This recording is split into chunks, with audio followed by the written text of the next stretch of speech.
Hola, ¿qué tal? Bienvenidos a un nuevo video en donde en el día de hoy abordaremos un tema fascinante sobre la intensificación de procesos. Nosotros somos el equipo número 2 y bueno, sin más demora, comencemos. En la industria, para poder fabricar todos los productos que nosotros consumimos, es necesario que estos pasen por una serie de etapas llamadas operaciones unitarias, de las cuales vamos a ver dos de las más importantes. En primer lugar, tenemos a un proceso de separación de mezclas, llamado destilación.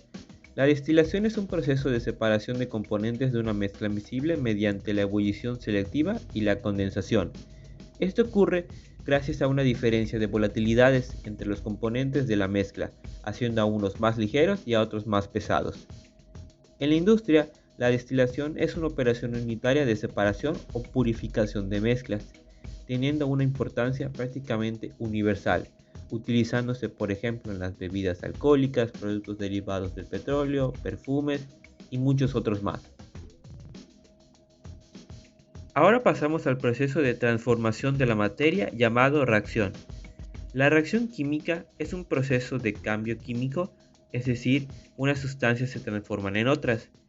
Esto ocurre gracias a que se absorbe o se libera la energía suficiente para poder romper y formar esos nuevos enlaces entre las moléculas. La reacción es indispensable para la industria, ya que con ella se logran generar los productos de interés comercial. El corazón de una industria es el reactor químico, ya que ahí surge, digamos, toda la magia de la transformación de la materia prima. Ahora, ¿qué pasaría si nosotros combinamos estas dos operaciones tan valiosas para la industria?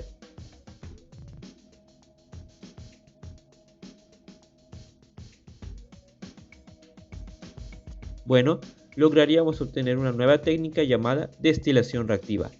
La destilación reactiva, también llamada destilación catalítica, es un proceso donde se combina la operación de separación y reacción en un solo equipo. La separación del producto de la mezcla de reacción no necesita una etapa de destilación separada, por lo que ahorramos energía y materiales. Es la integración de un reactor dentro de un sistema de destilación, donde los reactivos son transformados en productos que son simultánea y selectivamente separados desde el medio reactivo por la destilación.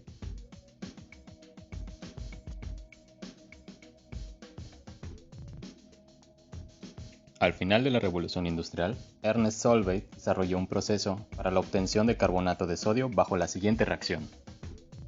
El principio de la destilación reactiva se basa principalmente en la recuperación de amoníaco, logrando así la reacción entre las corrientes de alimentación de cloruro de amonio con hidróxido de calcio, logrando así una corriente gaseosa compuesta de amoníaco y agua y una de subproductos compuesta de cloruro de calcio. Si bien es cierto que Le Chatelier todavía no había publicado su trabajo sobre el equilibrio químico, ya se conocían los principios de este para las reacciones de esterificación. Por ello, la mayoría de las industrias llevaban a cabo la remoción continua de agua por medio de destilación durante esta reacción. Con el término de la Primera Guerra Mundial, grandes cantidades de nitrocelulosa fueron producidas, contando así con mucha reserva. Este compuesto era utilizado como explosivo, sin embargo, la laca de nitrocelulosa se desarrolló por la creciente industria automotriz. Así, las necesidades de solventes de laca y aditivos de gasolina aumentaron, impulsando la industria química para el desarrollo de tecnologías basadas en la síntesis de tales materiales. En 1923, Arthur Backhaus obtuvo la primera patente describiendo la producción de acetato de etilo puro por medio de un proceso semi-batch y continuo basado en destilación reactiva, usando catalizadores homogéneos, en ese caso ácido sulfúrico, y columnas de platos tipo campana de burbujeo. Con la consolidación de los catalizadores sólidos, en 1969, Chevron patenta un diseño de columnas de destilación reactiva en serie para la obtención y separación de olefinas cuyo punto de ebullición fueran cercanos por medio de la eterificación. Con la eliminación de gasolinas con aditivos de tetraetilo de plomo, el metilbutiléter surgió como un sustituto para este tipo de compuestos, el cual fue ampliamente producido por medio de la destilación reactiva. Sin embargo, en el año 2000, el metilbutiléter fue prohibido debido a su impacto ambiental, por lo que las aplicaciones de la destilación reactiva se fueron hacia otros éteres. Una de las aplicaciones más destacadas de la destilación reactiva fue la propuesta por Eastman Chemical Corporation, implementando el uso de un proceso de destilación reactiva para la producción de acetato de metilo. reduciendo la cantidad de equipamiento necesario para la producción convencional, en las cuales se necesitaban 10 equipos.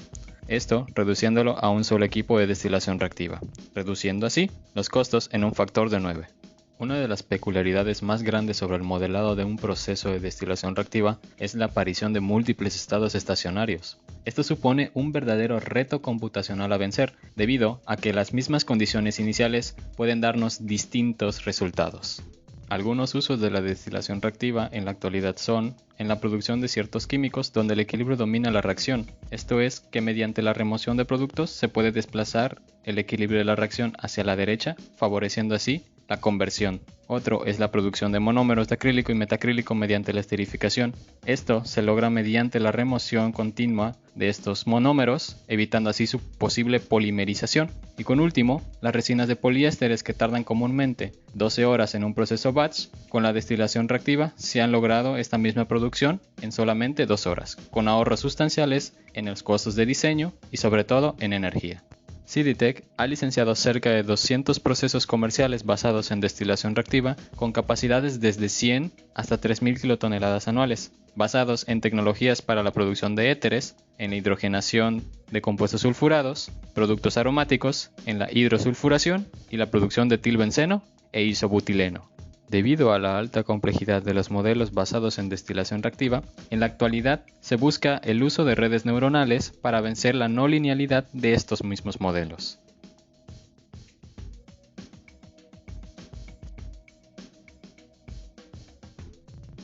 Ahora bien, ¿la destilación reactiva es un proceso complejo? Bueno, hay que tener en cuenta que la destilación reactiva es una herramienta nueva, que aún está en desarrollo, por lo tanto se presenta un gran desafío, el poder integrar y escalar todos los conocimientos tanto de la destilación como de la reacción para que todo ocurra en un mismo equipo. Y una vez que ya se diseña el proceso, bueno, ahora viene la optimización. Algunos de los temas de los cuales se busca conectar son las interacciones entre las cinéticas, tiempos de residencia, así como la interacción de los fenómenos termodinámicos de equilibrio líquido-vapor de la separación. Para lograr esto, es necesario reducir el nivel de incertidumbre por medio de modelos de simulación con un gran nivel de detalle y la optimización de métodos que pueden evitar la complejidad de soluciones numéricas. Tratando ahora los criterios del proceso que se deben de cumplir. 1. El uso de la destilación reactiva solo será posible si la ventana de temperaturas del equilibrio líquido-vapor es equivalente a la temperatura de reacción, por lo que será necesario la monitorización de la temperatura y la presión en la columna para poder trabajar dentro de los parámetros adecuados. 2. La reacción tiene que darse en fase líquida, esto para que los reactivos estén en mayor contacto con el catalizador. Y por último, es requerido que el catalizador cuente con un tiempo de vida útil muy largo debido a los altos costos de cambiar el empacado. ¿Cuándo es atractiva la destilación reactiva? Principalmente cuando las reacciones son altamente exotérmicas, debido a que la liberación de calor puede ser aprovechada dentro de la misma columna para la evaporación de los componentes, reduciendo así la carga térmica necesaria en el rehervidor. Si dentro del esquema de reacción existen reacciones en series que son indeseadas, la destilación reactiva puede ser una buena alternativa debido a que la remoción de productos evita que éstas puedan seguir reaccionando. De igual forma, si estos productos tienen un bajo punto de ebullición, pueden ser perfectamente separadas. Si la destilación convencional es cara debido a la formación de azeótropos, por medio de la destilación reactiva se pueden evitar estos haciéndolos reaccionar. Ciertas ventajas particulares ocurren para ciertos tipos de reacciones, tales así en la alquilación de isobutano con 1-buteno, el cual se logra un aumento en la selectividad del isooctano, evitando así la producción de alcanos de cadena larga. Otra de las ventajas se encuentra en la producción de ecumeno y de etilenglicol, ya que son reacciones altamente exotérmicas, y si este calor no es removido de forma eficiente, puede beneficiar reacciones indeseadas como la polimerización del etilenglicol. El calor generado puede ser usado para la evaporación de las fases líquidas, disminuyendo así las cargas térmicas del rehervidor. De igual forma, evita la aparición de puntos calientes, es decir, zonas en las que el catalizador puede aumentar su temperatura de forma desmedida, evita la descomposición del producto y sobre todo, disminuye el daño hacia el catalizador. Dentro de las ventajas podemos encontrar la eliminación de límites de conversión por la continua remoción de productos de la zona de reacción, esto debido a las reacciones que son gobernadas por el equilibrio. la reducción de los costos capitales debido a la integración de dos operaciones en una sola unidad. En reacciones exotérmicas, el calor generado puede ser usado para vaporizar líquidos, reduciendo las cargas térmicas en el rehervidor. La temperatura máxima de operación en la zona reactiva está limitada por la temperatura de saturación de la mezcla reactiva, por lo que se reducen significativamente los puntos calientes en el catalizador, el daño al catalizador y la descomposición de los productos. Las selectividades de los productos se mejoran debido a la remoción continua de reactivos y productos, reduciendo las probabilidades de reacciones consecutivas. Si la zona reactiva se encuentra arriba de la alimentación, el envenenamiento de catalizador por impurezas no volátiles se previene, aumentando el tiempo de vida útil del catalizador. De igual forma, se pueden lograr separaciones de alta pureza gracias al uso de agentes separadores y se evita la formación de azótropos al estar reaccionándolos. Dentro de las desventajas tenemos diseños complejos debido a la integración de las operaciones de destilación y de reacción. Los sistemas de control son complejos debido a los pocos grados de libertad. Es necesario un orden de volatilidades para asegurar una alta concentración de reactivos y baja concentración de productos en la zona reactiva. La ventana de operación es muy limitada. La separación y la reacción deben darse en las mismas condiciones. En algunos casos, los azeótropos reactivos pueden ser formados cuando cambian las concentraciones, pudiendo hacer inviable la aplicación de la destilación reactiva. Y por último, la multiplicidad de estados estacionarios debido a la alta interacción entre las reacciones de alta no linealidad, provocando que los perfiles varíen a pesar de tener las mismas condiciones iniciales. ¿Y para qué sistemas es recomendable la destilación reactiva? Bueno, aquí hay ejemplos de reacciones en donde es favorable utilizar esta nueva técnica y cumplen con las siguientes características. Todas estas reacciones son reversibles y en fase líquida. Muchas de estas tienden hacia la izquierda, por lo que no se genera mucho producto. Pero gracias a la remoción de los productos por medio de la ebullición, la reacción puede continuar hacia la derecha, generándose así el suficiente producto. Se usa en reacciones que estén regidas fuertemente por el equilibrio químico, en donde es necesario desplazar el equilibrio para lograr las altas conversiones. Y, por último, las volatilidades de los componentes deben seguir el siguiente criterio como se muestra aquí en la imagen, con el objetivo de que se puedan separar y entrar en contacto con mayor facilidad los componentes.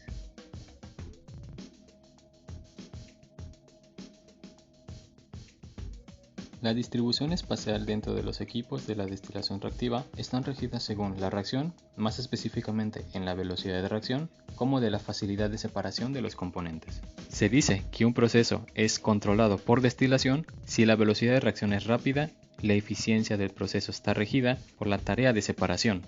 Por el contrario, cuando el sistema está controlado por reacción, es cuando la velocidad de reacción es lenta, es decir, la conversión está relacionada con el tiempo de residencia dentro de la columna reactiva, por lo que es necesario tener una zona amplia o varias zonas reactivas. Cuando tenemos alta volatilidad relativa entre reactivos y productos, este proceso puede darse en tanques flash reactivos, ya que los componentes se separarán fácilmente. Cuando los reactivos y productos tienen una volatilidad relativa baja, será necesario un mayor número de etapas en la separación, debido a la dificultad de separar estos componentes. De igual forma, puede ser necesario utilizar reactores laterales a los destiladores.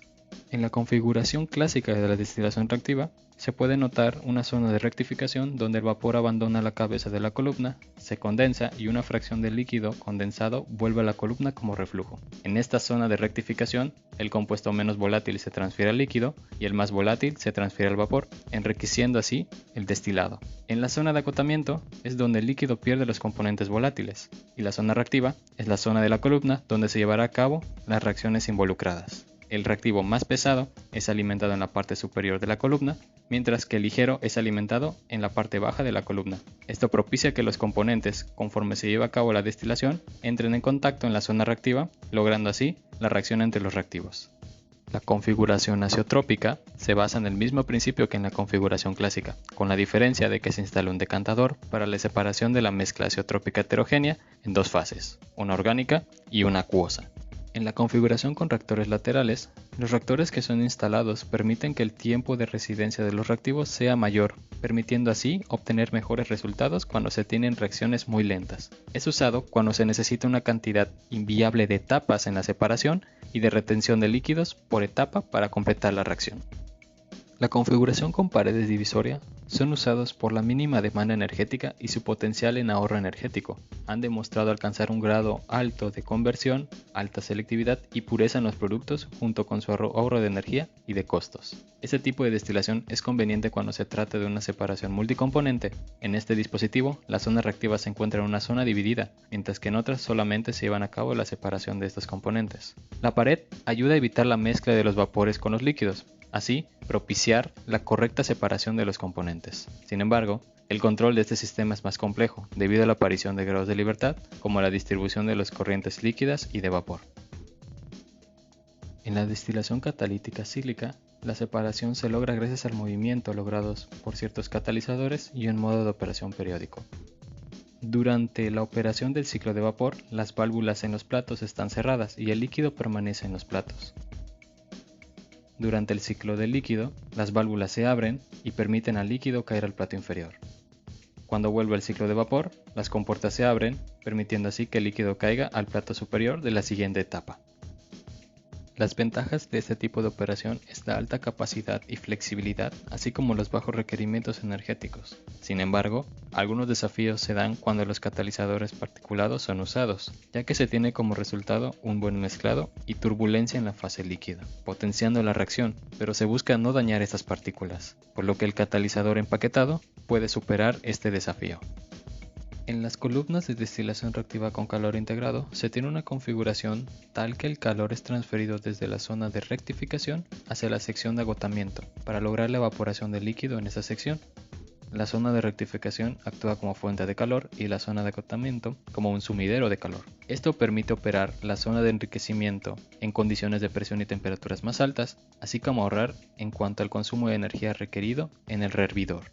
A pesar de las principales ventajas en su aplicación, como pueden ser el beneficio en el rendimiento de las reacciones limitadas por el equilibrio químico, las limitantes radican en evitar un diferencial de presión suficiente como para afectar los puntos de ebullición en las zonas de rectificación y agotamiento, así como las relaciones de compresión, que son las que evitan su aplicabilidad en varios sistemas reactivos. Destilación reactiva por gravedad elevada.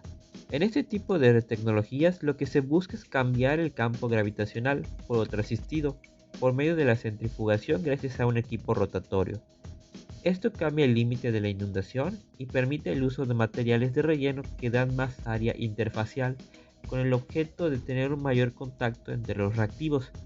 La operación a una alta gravedad se ha demostrado que tiene resultados buenos en la mejora de las velocidades de transferencia de masa entre líquidos y gases, así como un buen contacto entre el líquido y el catalizador. Sin embargo, esto perjudica la vida del catalizador debido a la erosión en ciertas geometrías de este. Una de las principales ventajas de este tipo de equipos son las bajas tasas de retención del líquido y, como consecuencia, los bajos tiempos de residencia que afectan en los sistemas con velocidad de reacciones bajas. Destilación reactiva asistida por membranas. Este proceso es una integración de la destilación con una membrana para conseguir la separación. En la separación por membrana, una membrana fluye a través de esta. El flujo que pasa a través de ella se le llama permeado, mientras que el fluido que no pasa es conocido como retenido. Esta transferencia de masa depende de las propiedades físico-químicas de la sustancia y de sus interacciones. En general, este tipo de destilación es muy similar a la aisotrópica, con la principal diferencia que aquí se utiliza una membrana en lugar de un decantador para llevar a cabo el proceso de separación. Esto hace que no se limite a sistemas binarios, y una de las principales ventajas son una separación más barata sin evaporadores y con desventajas que la membrana se degrade y que tenga que reemplazarse con mayor frecuencia. En la siguiente imagen podemos ver diferentes configuraciones de la destilación asistida por membranas. En la configuración de tipo A, la alimentación se separa hasta que se produce un límite de separación. En la configuración B, una membrana en la parte inferior se utiliza para reciclar el catalizador. En la configuración C, la membrana se utiliza para prefraccionar la mezcla. En la configuración D, la membrana se utiliza para separar una mezcla de 3 componentes. Destilación asistida por microondas. Este procedimiento es una combinación entre el calentamiento por microondas, que vemos a estas como una forma de radiación electromagnética, y la destilación en el mismo aparato, donde se van a utilizar estas microondas como fuente de energía alternativa. Para los procesos de destilación, se ha notificado que las microondas pueden aumentar la concentración de componentes polares en la fase de vapor e incluso pueden influir en el punto de ebullición y la composición de una mezcla que comprende especies polares y no polares, donde estos cambios pueden promover aún más la destilación, generando esa delta de volatilidad mayor, por lo tanto obtener un mayor porcentaje de recuperación. La reducción de las emisiones de gases de efecto invernadero y la alta calidad de producto se encuentran entre las principales ventajas del calentar por microondas. La irradiación de microondas en la columna de destilación reactiva podría mejorar la velocidad de reacción para una reacción lenta y al mismo tiempo mejorar la eficiencia del proceso de destilación. Destilación reactiva asistida por ultrasonido. En el campo de la sonoquímica se ha establecido que el ultrasonido crea cavitación acústica en los líquidos, que quiere decir que se va a dar la formación, el crecimiento y el colapso implosivo de las burbujas, lo que genera como resultado el inicio o mejora la actividad química en la solución, provocando una mayor conversión y una mayor recuperación de los productos. Los beneficios de usar el ultrasonido en general son que tenemos una fuente de alta densidad de energía, una gran flexibilidad operativa, tiempos de respuesta rápido a variaciones en condiciones de entrada y bajos costos operativos. La importancia de la destilación reactiva. Como ya se ha hablado durante el video, es un proceso que busca integrar tanto la separación como la reacción de transformación de la materia, y que todo esto ocurra dentro de un mismo equipo, buscando que se ahorren recursos energéticos y materiales. Con el diseño y la tecnología, esto se puede ir logrando poco a poco. Ya se ha visto que tiene un tras y que tiene mucho futuro por delante. La destilación reactiva tiene un alto potencial y que puede traer grandes cambios a la industria. En el desarrollo tecnológico de la destilación reactiva, se han desarrollado nuevas metodologías para la optimización simultánea en el diseño y operación de estos sistemas, tales como lo es el uso de superestructuras, es decir, suponer una forma y una configuración de los equipos junto con una función objetivo. De igual forma, se está estudiando la aplicación de redes neuronales para el control de estos procesos, debido a la alta no linealidad de las ecuaciones. Para lograrlo, se han propuesto algoritmos basados en estas redes, capaces de medir y controlar procesos complejos de forma casi inmediata. Muchas gracias por quedarte hasta lo último del video. Esperando que te haya servido la información, nos vemos hasta la próxima.